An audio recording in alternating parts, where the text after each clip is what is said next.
नमस्कार दोस्तों, मैं स्कंद आप सबका अपने YouTube चैनल पर स्वागत करता हूं। दोस्तों, आज हम बात करेंगे टाइप्स ऑफ वेव्स, तरंगों के प्रकार। तरंगों के प्रकार के बारे में बात करेंगे।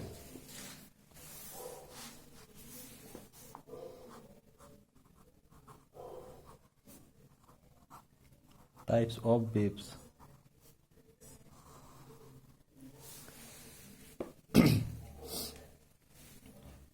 तरंगें दो प्रकार की होती हैं। पहली होती है आपकी mechanical waves.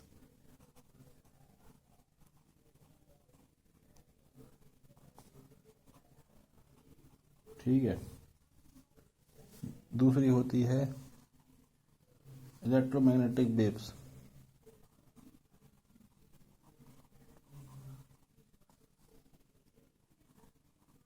Electromagnetic waves. Mechanical waves भी दो टाइप की होती हैं।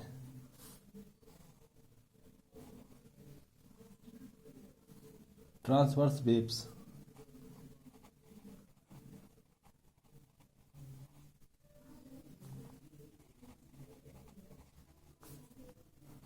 दूसरी होती है लॉन्गिट्यूडनल वेव्स।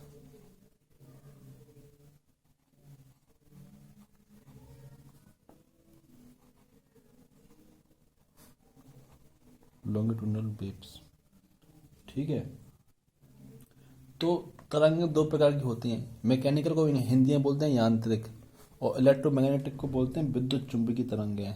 और मैकेनिकल वेव्स भी दो टाइप की हैं, जिसको पहला है ट्रांसवर्स वेव्स, इसको बोलते हैं अनुप्रस्थ तरंगें, और है लॉन्गिट्यूडनल, इसको बोलते हैं अनुदैर्ध्य तरंगें। ठीक है। तो सबसे पहले हम बात करेंगे, इसमें इलेक्ट्रोमैग्नेटिक वेव्स होती है ना, इनमें भी टाइप होते हैं, जैसे गामा रेस, एक्स रेस, पराबैंगनी किरणें, विजुअल रेस, रेडियो वेव्स। तो वो भी सीखेंगे, लेकिन पहले हम इतना समझते हैं बात को। ठीक है।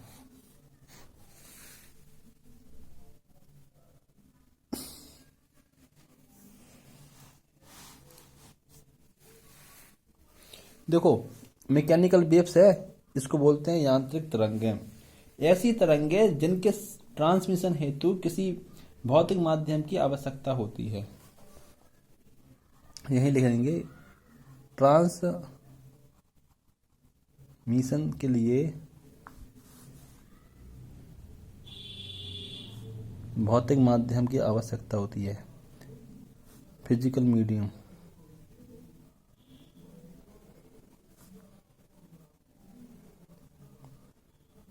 भौतिक माध्यम की आवश्यकता, ट्रांसमिशन के लिए भौतिक माध्यम की आवश्यकता होती है मैकेनिकल वेव्स में।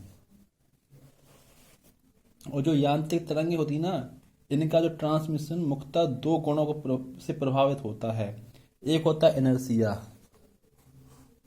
ट्रांसमिशन, इनका ट्रांसमिशन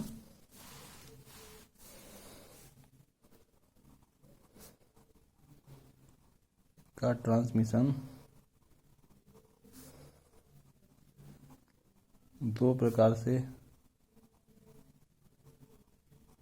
प्रभावित होता है।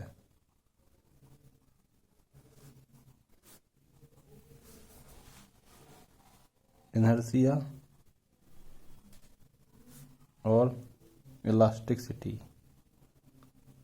इनर्शिया को बोलते हैं जड़त्व, और इलास्टिसिटी को बोलते हैं प्रत्यास्थता।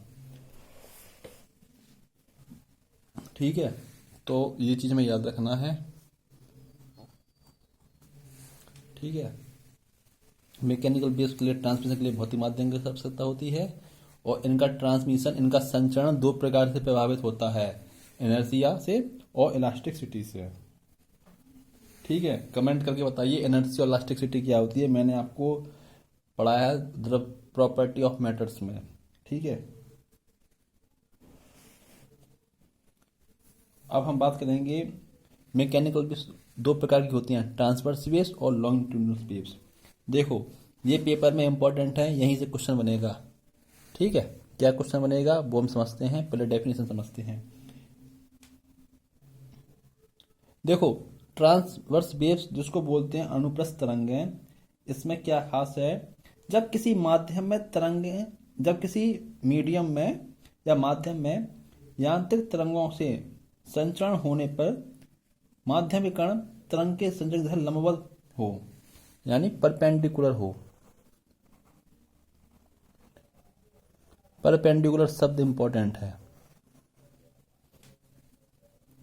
जब तरंगें माध्यम में संचरित होती हैं तो संचरित होने पर माध्यम के कण तरंग की दिशा में लंबवत माने परपेंडिकुलर गति करें, उसको हम या कंपन करें, उसको अनुप्रस्थ तरंगें कहते हैं। जब माध्यम में तरंगें ट्रांसमिट हो तो माध्यम के कण तरंगों की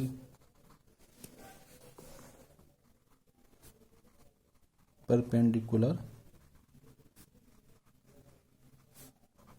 वाइब्रेट करें, उसको बोलते हैं ट्रांसवर्स वेव्स। इसमें आपको लंबवत शब्द याद रखना है, परपेंडिकुलर। ठीक है, अब देखो, इसके एग्जाम्पल हैं जो पेपर में आते हैं। ठीक है, यही क्वेश्चन बनता है पेपर में। पहला एग्जाम्पल,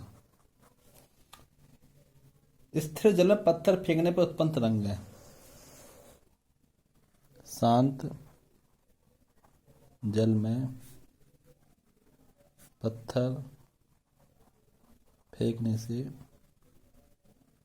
उत्पन्न वेव्स, तो ये हमारी ट्रांसवर्स वेव के एग्जाम्पल है। ठीक है, दूसरा एग्जाम्पल है आपका लाइट वेव्स,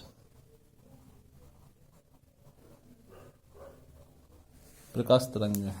ठीक है, तीसरा एग्जाम्पल है आपका भूकंप तरंग होते हैं, एस वेव्स बोलते हैं, सिस्मोग्राफ वेव्स, भूकंप तरंग, एस वेव्स, भूकंप तरंग। जब हम आपको भूगोल पढ़ाएंगे उसमें भूकंप के बारे में पढ़ाएंगे, हम आपको सब सब्जेक्ट पढ़ाएंगे अपने चैनल पर। और जो सितार, गिटार, वीणा में से तरंग उत्पन्न हो, सितार, गिटार और वीणा से जनरेट वेव्स, ये सब हमारे अनुप्रस्थ तरंगों के उदाहरण हैं। ठीक है, तो अनुप्रस्थ तरंगों के बारे में समझ गया हूँ। इसमें परपेंडिकुलर शब्द बहुत इंपॉर्टेंट है, लंबवत कंपन करते हो। और इसके एग्जाम्पल,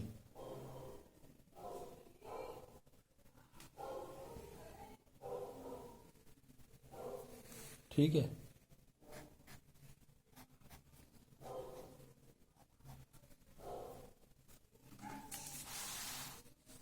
अब समझते हैं लॉन्गिट्यूडनल वेव्स के बारे में।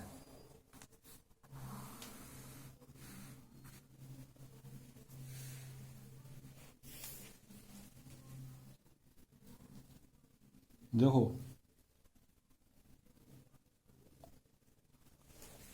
इसमें क्या है, इसको बोलते हैं अनुदैर्ध्य तरंगें, हिंदी में बोलते हैं अनुदैर्ध्य तरंगें।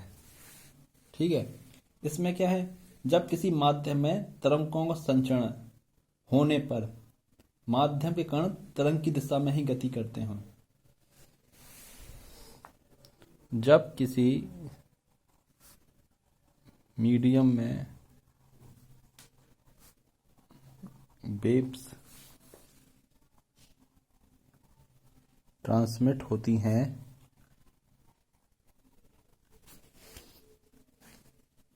तो तब मीडियम के कण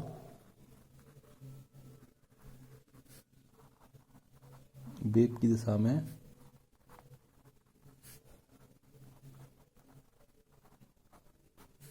ट्रांसमिट हों। तो ऐसी तरंगों को लॉन्गिट्यूडिनल वेव्स कहते हैं, जिसको हम बोलते हैं अनुदैर्ध्य तरंगें। इसमें जो अनुदैर्ध्य तरंगें होती है ना, वो कंप्रेसिबल और रेयरफैक्शन के अनुसार बनती हैं। कंप्रेसिबल मतलब होता है संपीड़न। क्या होता है?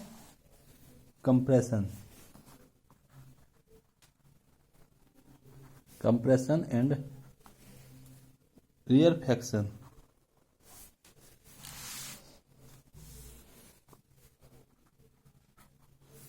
कंप्रेशन और रेयरफैक्शन के अनुसार के अकॉर्डिंग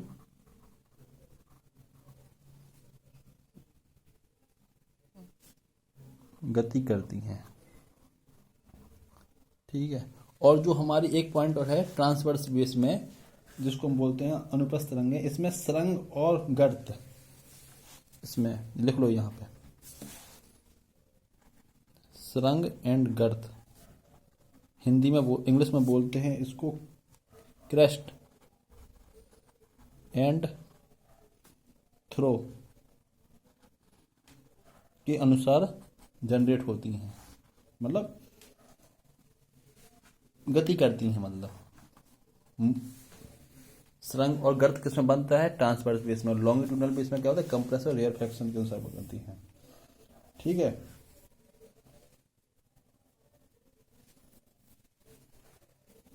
और इसमें हमारे एग्जाम्पल हैं जो हमारे आते हैं। देखो,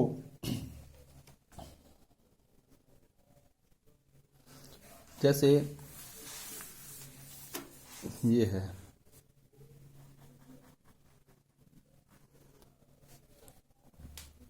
ये स्प्रिंग है, आपने इसको ताना यहाँ पर और इसको छोड़ दिया ऐसे, तो तार की एक लंबी स्प्रिंग के एक सिरे को दीवार से बांधकर तथा दूसरे सिरे को पकड़कर आगे पीछे करने पर स्प्रिंग लंबाई के अनुदिश कंपन करने लगती है, तो उसको अनुदैर्ध्य तरंग कहते हैं।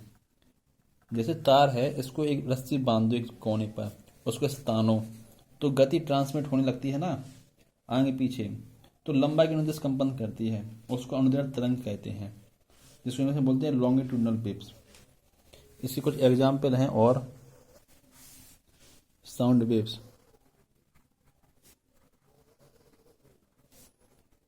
दूसरा है आपका पी वेव्स, जिसको बोलते हैं भूकंप तरंगें। ये पी टाइप होता है एक। इसके बाद होता है आपका स्पाइरल स्प्रिंग में उत्पन्न तरंगें,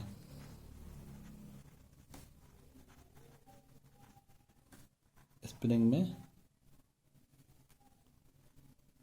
तरंगें। तो दोस्तों, ये तो था सब चीज़ें हमारी। तो ये हमारे टाइप्स ऑफ वेव्स में थी चीज़ें, ट्रांसवर्स, लॉन्गिट्यूडनल, जो हमने पढ़ लिया है। देखो, आप लोगों को समझ में आ गया होगा हर चीज़ जो मैंने डिटेल एक्सप्लेनेशन करके बताई आपको। इसमें अब हम और आगे पढ़ेंगे। एक तरीके से वेव्स का ख़त्म होगा, अब साउंड के बारे में चर्चा करेंगे, साउंड क्या होता है। दोस्तों, चैप्टर बहुत इंटरेस्टिंग है, इसको आप जरूर देखें। चैनल को लाइक करें, शेयर करें, सब्सक्राइब करना ना भूलें। ये कंप्लीट सिलेबस हो रहा है फिजिक्स का, आपके हर वनडे एग्जाम में जो क्वेश्चन आते हैं, इसलिए आप चैनल को देखते रहें। दोस्तों, आज के लिए इतना ही। Good night.